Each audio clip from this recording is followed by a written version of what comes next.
Assalamualaikum warahmatullahi wabarakatuh. Anak-anak ibu, siswa-siswi kelas 9 MTS Nurul Falah. Ketemu lagi di pelajaran prakarya pertemuan ke-7 semester 2. Masih melanjutkan bab 2 tentang sistem elektronika dasar. Pada pertemuan kali ini yang kita bahas adalah berkaitan tentang perancangan sistem pengendali. Namun sebelum kita mulai, mari kita awali dengan mengucap basmalah. Bismillahirrahmanirrahim. Disiapkan buku LKS-nya. Hari ini kita bahas tentang perancangan sistem pengendali. Dalam kehidupan sehari-hari, kita selalu bertemu dengan satu perangkat atau peralatan yang kerjanya terkendali secara otomatis, baik sebagian maupun seluruhnya. Seperti saat mengendarai mobil, itu kan berarti ada peralatan yang kerjanya terkendali, ada arahnya, ada kilometernya gitu ya. Menggunakan mesin cuci, telepon seluler dan lainnya. Itu kan semua alat pengendali sebenarnya ya, tanpa kita sadari. Nah, singkatnya, sistem yang digunakan untuk membuat perangkat menjadi terkendali sesuai dengan keinginan manusia ini disebut sebagai sistem kendali atau control system. Jadi yang namanya sistem kendali adalah sistem yang digunakan atau alat yang digunakan untuk membuat sebuah perangkat menjadi terkendali sesuai dengan keinginan manusia. Handphone itu menjadi terkendali sesuai dengan keinginan manusia. Kita yang ngebuat dia menjadi terkendali, ya. Jadi itulah yang disebut dengan istilah sistem kendali atau control system. Istilah instrumentasi berarti alat-alat yang digunakan untuk mengontrol atau mengendalikan sesuatu sesuai dengan yang kita inginkan. Beberapa fungsi dari instrumentasi: pertama, penilaian harga atau kualitas yang merupakan tujuan utama dalam pengukuran peradaban manusia. Semakin canggih alat instrumen yang digunakan atau alat sistem kendali yang digunakan, maka akan semakin mengukur peradaban manusia itu berada di tahap apa, ya. Yang kedua, keselamatan dan proteksi bertujuan memantau dan mendeteksi situasi tertentu seperti alat-alat pembaca gempa, pengukur suhu, kemudian pengukur debit air. Itu merupakan bertujuan memantau, ya.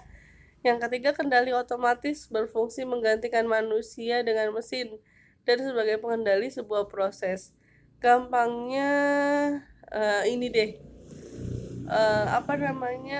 bank. Ketika kita ke bank, dulu sebelum ada sistem pengendali yang lebih canggih, ketika orang ke bank, nabung di bank, ngambil uang di bank gitu ya, kemudian store tunai di bank. Nah, tapi sekarang ketika sudah ada mesin, maka nggak perlu lagi ke bank. Kita cukup mendatangi mesin ATM, dan kita bisa melakukan transaksi yang kita mau, ya. Yang keempat namanya pengumpulan data. Sudah pasti pakai data, ya. Nah, kemudian selanjutnya adalah peralatan listrik dengan sistem pengendali. Yang pertama namanya multitester. Ini sudah pernah dijelaskan waktu di semester 1. Ini hanya mengulang ya. Biasa disebut multimeter atau multitester, alat pengukur listrik yang sering dikenal dengan ohm atau voltmeter. Yang dapat mengukur tegangan namanya voltmeter, hambatan namanya ohmmeter, dan arus namanya ampermeter. Ampere. Sebuah multimeter merupakan perangkat genggam yang berguna untuk menemukan kesalahan dalam pekerjaan lapangan maupun perangkat yang dapat mengukur dengan derajat ketepatan yang sangat tinggi. Nah, itu contoh gambarnya ya. Selanjutnya namanya test pen. Alat yang bentuknya relatif kecil seperti pulpen, ujungnya berbentuk minus, dapat dijadikan sebagai obeng. Dasarnya adalah alat ukur yang digunakan untuk mengecek apakah sebuah penghantar listrik memiliki tegangan listrik atau tidak. Jadi buat ngecek kalau lampunya nyala, tandanya ada aliran listrik, ya. Nah, penghantarnya bisa berupa apa? Bisa berupa kabel, bisa berupa kawat maupun stop kontak. Kemudian yang ketiga ada yang namanya solder atau patri, merupakan alat bantu dalam merakit atau membongkar rangkaian elektronika pada rangkaian yang terdapat pada papan sirkuit atau PCB. Nah, solder mengubah energi listrik menjadi energi panas. Biasanya buat apa namanya nempel-nempelin gitu ya, nempelin kaki-kaki, kemudian bisa juga komponen lain pada papan PCB. Yang keempat, tang. Alat yang digunakan untuk memegang benda kerja. Tahu ya, tang tuh ada gambarnya. Kemudian obeng. Alat yang dipakai untuk mengencangkan atau mengendorkan baut atau skrup. Tuh ada modelnya macam-macam ya, obengnya kamu bisa lihat sendiri. Anak-anak ibu, ini ada 3 soal. Untuk latihan soal hanya 3 saja, tidak banyak-banyak. Dikerjakan, dijawab dengan benar, langsung di link Google Form yang disertakan bersama dengan video ini.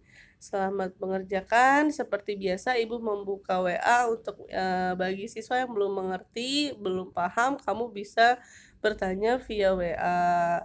Terima kasih, sukses selalu untuk kamu semua. Assalamualaikum warahmatullahi wabarakatuh.